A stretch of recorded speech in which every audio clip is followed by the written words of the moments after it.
Hello world, it's Dave again, and I've got a good question answer video that I was going to do this time for a few emails that I've received. People were kind enough to write me.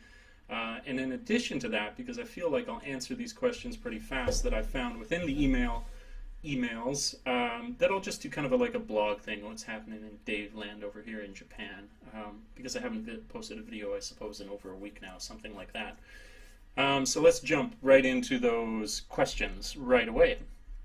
The first one's from Shelby, and he basically wrote me to say, as much as he found he was not so interested in English when he was going through high school or, you know, the majority of his academic career, that he's thinking about teaching over here in Japan. And so what would I recommend in a way of courses for getting his BA that might then, you know, complement the experience that he has over here? And I can kind of outline this simply.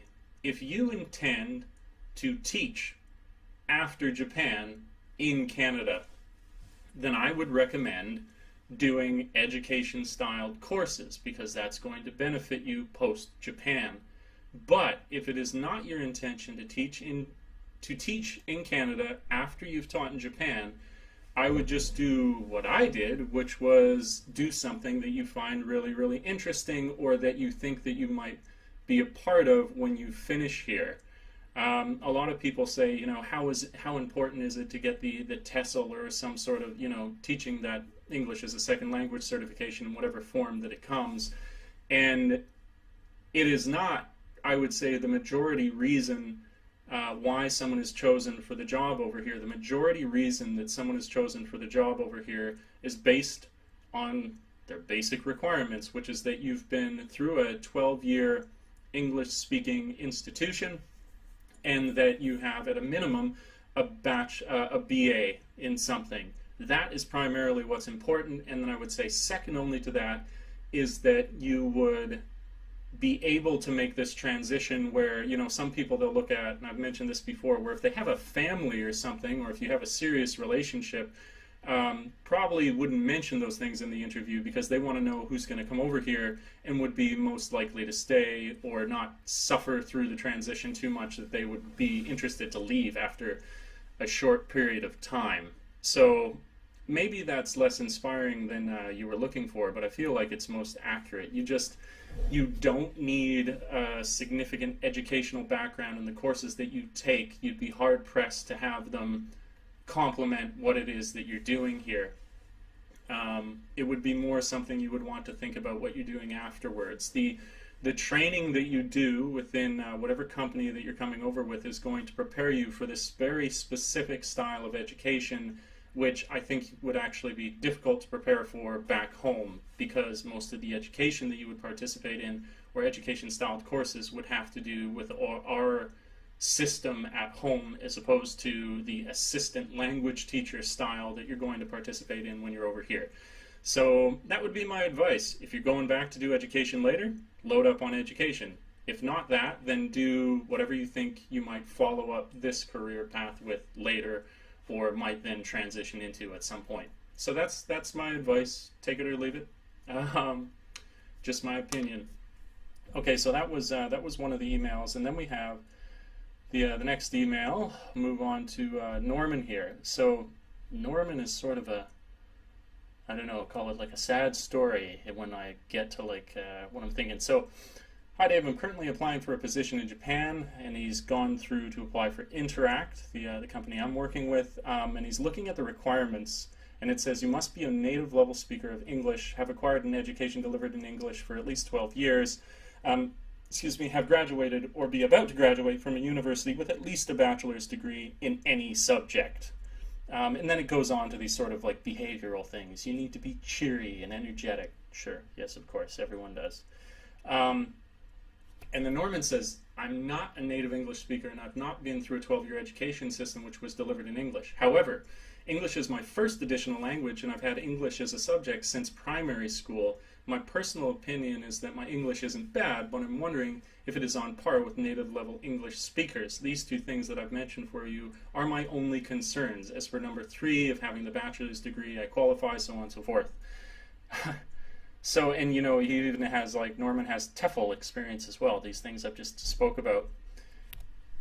I would say the reason that you need those base level requirements that I've already discussed so far, like you've already got the BA, no problem there, but the 12 years in an English speaking institution is a requirement of Interact, but it's a requirement that's handed down from the Japanese government. And so for you to get a work visa here that is sponsored, that can be sponsored by the company, that's something that the Japanese government needs. But I'd be, obviously you've already entered into the process of applying for the position, and I'm curious to know how far along it's gone at this point, because I do not want to say hands down that somebody in your situation, Norman, should not apply for the position, because it's quite clear, at least from your writing, that your writing level is significantly above many native English writers. So without speaking to you, I don't know how you speak, but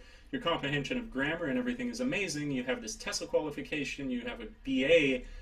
It would seem kind of ridiculous to me that they would turn you down. And I wonder, it's something I've never asked about, but maybe there's some possibility for, if you pass, maybe they have a language test or something that you could complete. And in doing so, it would be okay that you hadn't spent the 12 years. So I would just encourage you to continue, but be aware that they are pretty staunchly behind that one requirement, because it is set out by the Japanese government. So it's really difficult for them to avoid. But where there's a will, there's a way, and it's so clear, I think, that your English is at a very, very high level, and so to not try would be foolish. So absolutely, I advocate you trying, and I'd be really curious to know on your level of success if you do get accepted for the position, because then I could finally say with certainty to anybody else who has this question, if they kind of, have all these other, call it qualifications like you have, like you say, you've taken English as a language subject since grade 1, even though you're not in an English-speaking institution, but you've taken it since grade 1, I feel like in that kind of situation, maybe there's an alternative route that you can go through. So it's kind of my fingers crossed, but I think the immediate answer would be no, but I don't know for certain, and it would be silly not to at least try. So maybe this is me just asking you to give me an update as to your progress, because that would help tons of people if I can actually give them a definitive answer on whether being qualified in all these other ways is enough to get through, because it's not typically what is understood. So that's me answering those two emails as best I can. Like I was saying, they were pretty short. So onwards. Aside from that, do like a brief little 3-minute, 4-minute chat about how things are in Japan right now, and they're really good. So a big thing that you may notice from this video is that my honey dipped voice is somewhat improved. While I was back in Canada for a vacation, I got an audio engineering friend there, and he said, if you want to improve the quality of everything and maybe do some recording of your own, you should get a microphone. And so I finally have. And in addition to that, I've shown this in one of the videos, a major passion of mine is this right here. This is my baby, and I love to play. So because of this new equipment that I have, I'll be able to do proper recordings. I don't know, maybe something that I can put additionally on the channel, so that's really good. I've wanted to improve the quality of these videos for a while, but with the laptop I had, it was getting to be a real challenge to get a microphone that worked with it. But I've sorted it out, so that's really, really exciting. We're heading into, it's about mid-October now, and it's been good. We had a typhoon recently, which I find incredibly exhilarating. Those experiences, provided nobody's hurt and nobody was in the area that I was, just the wind and the rain, you can just like go and sit in your car and like watch the force of nature, and it's really, really cool. I enjoyed that, and apparently we're on schedule to have another one of them pass through, and for us teachers, we don't ever mind an additional day off, and that's what it can lead to, because they don't want the kids coming to school in those kind of conditions. So on the 14th, I'm waiting to see if I might get another day off. It's been good. Major perk of this position. You definitely are not suffering for days off. You do get enough. It's something I really enjoy. Aside from that, there's been the speech contest that I went through, and it really does boggle the mind. You know, just each year the coaching is so different, or not the coaching, sorry, the judging is so different. And I was, you know, again, one of these situations where I was helping at two schools, and kids that I thought were doing really, really well placed very poorly, and then kids where I was like, oh, you know, I've let these kids down. I don't think I did enough for them to help prepare them. They placed very, very high. So it's so dependent on the judges each year and the different things that they're looking for to know how they do. But a really good experience, and something to reiterate, like it's almost as important for the kids to fail at these events and find peace with that as it is for them to succeed, you know, because this is a good chance to experience a disappointment that might feel significant but isn't so soul-crushing that you can't pick yourself up from it, and that'll benefit them greatly in their later life. So I think, you know, the more kids who can do this, the more kids who can fail, but, you know, bounce back from it is really good. You know, for one example is this one guy, he came to the competition a bit late, Mikio, I believe his name is, and he was doing so well. He's a very focused, disciplined student, and he was trying his damnedest to give a good speech. But when he got up there, it broke my heart. He got midway through, and he froze. He couldn't continue the speech, and so I was just like, oh, that sucks. And he just kind of like stood up there and took the hit on the chin, and you know. He bounced back, though. That was the important thing. I could see how crushing it was for him, you know, and I was just like sitting there watching it, and you feel so horrible. You don't want somebody to go through that, but it is important. It is important to fail, almost more important than success, because it will teach you perseverance, and so that's incredibly important.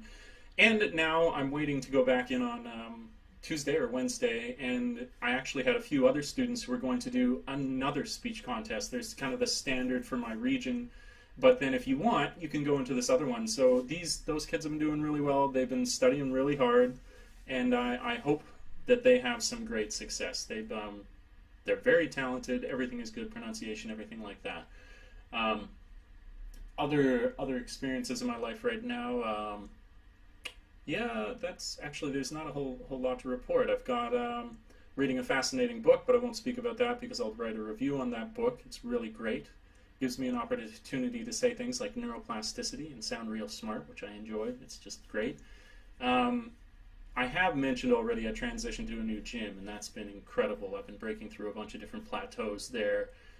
Just recently, I've been working towards getting my weight down to something closer to like 180, and I've just again lost another kilogram, so I'm very stoked about that while my strength continues to increase. I have almost a bit of an issue with overtraining. I just feel that if I haven't gone, that I've not I've not put in the proper amount of effort. But you have to realize when you're working out that there's absolutely such a thing as overtraining. And I love Chris Jones' channel, and he says, you know, he is no spring chicken. And neither am I. I'm coming up on 30 years old, so you have to adapt the way in which you work out in your recovery periods. But it's going really well. I've seen a lot of progress, and it's been a great opportunity to meet more people at the gym and everything like that. So really enjoying it. That's been good. Don't want to leave a big gap of silence here if I can't think of anything else. I might just shut it down. Yeah, that's pretty good. I'll of course be making more videos. If you enjoy these or have any questions, please do write me an email. I always put my information down below, and I'll do my best to answer, and especially in a more timely fashion than I have to these previous two emails. I feel like my answers have been so late that they're going to get a response when they've already found the answer to their question. So if you do send me an email, I'm going to respond. I'll be on top of it. And yeah, like, subscribe, share. That's helps me build the channel, reach more people, help more people if they have questions about teaching over here in Japan or just anything in general. I'd welcome any kind of question. Maybe you want some advice on life. I don't know. Anyways, that's it. Like I like to say, thanks for tripping with Dave, and ciao for now. Peace.